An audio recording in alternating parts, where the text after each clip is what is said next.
under there, and that gets us about 1/4 of an inch above the stock, and then I'm ready to cut. Remind me again why it's important that we're real close to our stock with these roller guides. Does anybody remember? Yes, sir. Yeah, protects it from the blade twisting. Everybody see these rollers here? And this blade is kind of in between those rollers. That's to protect that blade from twisting and breaking. All right, so it's important that these roller guides are as close to your stock as possible so that keeps that blade from twisting and binding. All right, so I've got it set up right now. The next thing is really important. Don't try to put your piece like this, start it, and then try to twist it when you start. You always want to kind of line up the blade. You can see the blade is facing this way, right?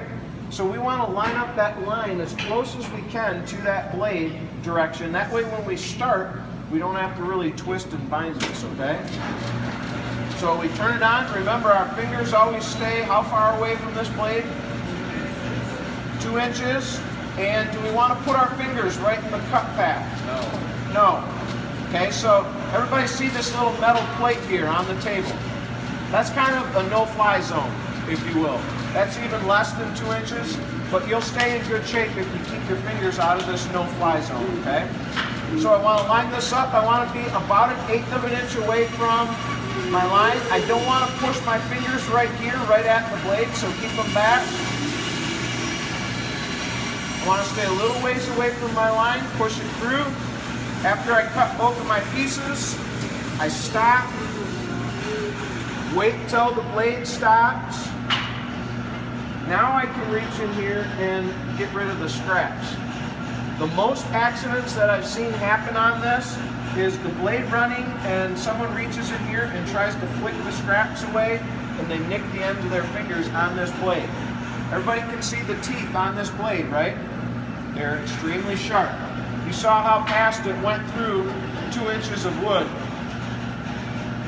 It'll go through your finger a lot faster, all right?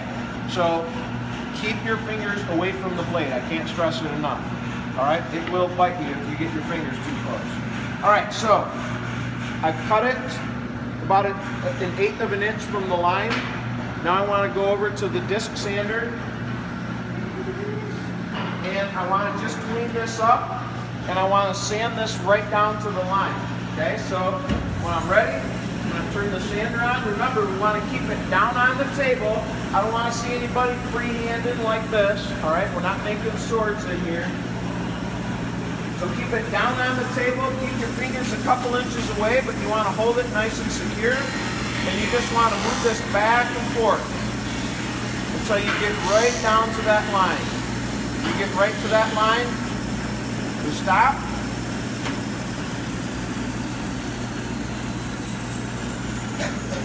And now I've cleaned that up, I've sanded out all the saw marks, and I'm ready for my last 2 steps.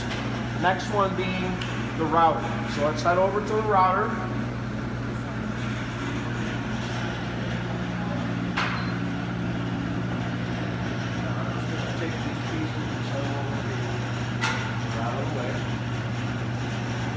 So on the router, on these pieces, we're going to route every edge except where the seat pieces are going to go.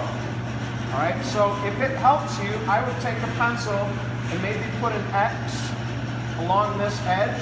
We don't want to route this area. Why do you suppose we want to leave that squared up? Yeah, the seat pieces are resting right here, and we're going to fasten them down right here. So we don't want to round that off and minimize the surface area that those seat pieces will sit on. So when I go to start this, I've got my mark here that tells me where that taper cut started. That's where I'm going to start this process. So you can, for this one, so you can see the bit a little bit better, you can lift this plastic blade up. But remember, we have this blue plate here on the table. That's, again, a no-fly zone, right? That's about 2 inches. So as we're pushing it across, we never want our fingers to cross underneath this green guide and into this blue circle area. All right, so I'm going to turn the router on. We always feed from right to left. So So I'm going to start it at this point, not all the way down on the end.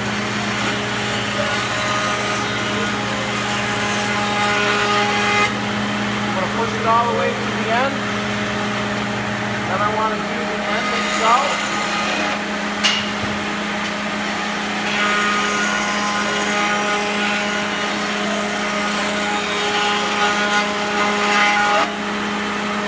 Follow it all the way around.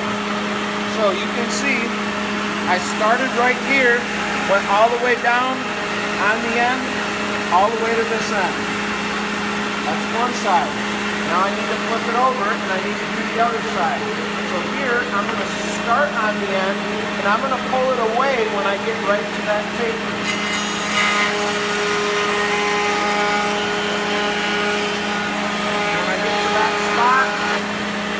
Pull it away. Notice how I stacked it right here. Okay? So now I'm going to flip it all the way around. I don't want to do anything there. Go all the way across the back here. Then across the end. And then I've gone all the way around. Now, one thing to point out, if you see some areas where it looks like it didn't sand very well, or it didn't rub very well, then just run it over again, like I got an area right here. So I just want to lightly run it over that area again. It looks like it did it a little bit better. I got the same thing over here, so I might want to do the same thing with that. I just want to lightly run it over the whole surface again.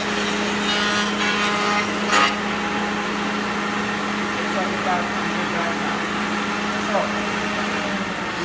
once I feel like all the edges are rounded pretty good, except where my seat supports go, what's my last step now? Yep, I take it over to the sanding table. I want to sand all this up. The routers sometimes will leave these little lines here where the edge of the bit came across your piece. What do we want to do with our sander? We just want to kind of sand those off, right? We don't want to be looking at those little lines. So that's another reason why we sand. We want to get rid of any imperfections too. Make sense?